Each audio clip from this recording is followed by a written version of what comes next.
tard. Mais oui. Donc, par exemple, le riche de la parabole est en enfer. Voilà. Il n'avait qu'à faire attention. Il est Oui. repentant, il ne veut plus pécher, mais c'est trop tard, mon lapin.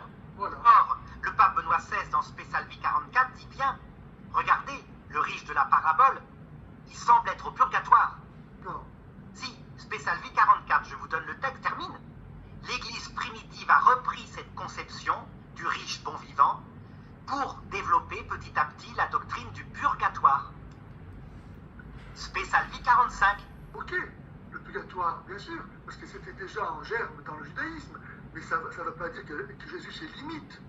Ça veut dire qu'on a cru pendant tout une grande partie du temps de l'Église que le riche était en enfer, et donc qu'un homme qui pouvait éventuellement se repentir, c'était trop tard, et on se rend compte que non, il est probablement au purgatoire. Arnaud, comment est-ce que vous pouvez dire ça, puisque Jésus dit et le montre que ce riche demande un soulagement, ne serait-ce qu'une goutte d'eau sous la bouche de sa langue, ça lui est refusé. Oui, parce que tout Il y a un simplement, abîme,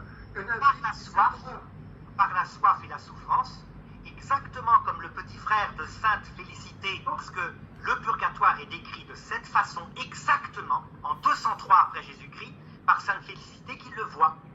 Elle voit son petit frère, qui est mort à 8 ans d'un cancer et qui est exactement dans la même situation que le riche. Il a une vasque d'eau, il a soif, il ne peut pas y boire. Elle prie en disant à Jésus, je vais mourir martyr pour toi demain, s'il te plaît maintenant tu le délivres. Il lui réapparaît en rêve, elle le voit, la vasque a été abaissée, il peut boire. Voilà.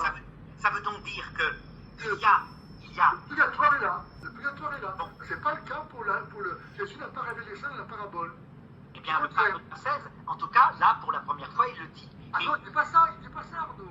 mais c'est développé, alors, comme le montre la parabole du riche bon vivant, il s'est développé dans l'Église primitive, petit à petit, la doctrine du purgatoire. Vous relirez, vous me direz ce que vous en pensez. Hein. Bon, voilà. Mais enfin, retournons au débat.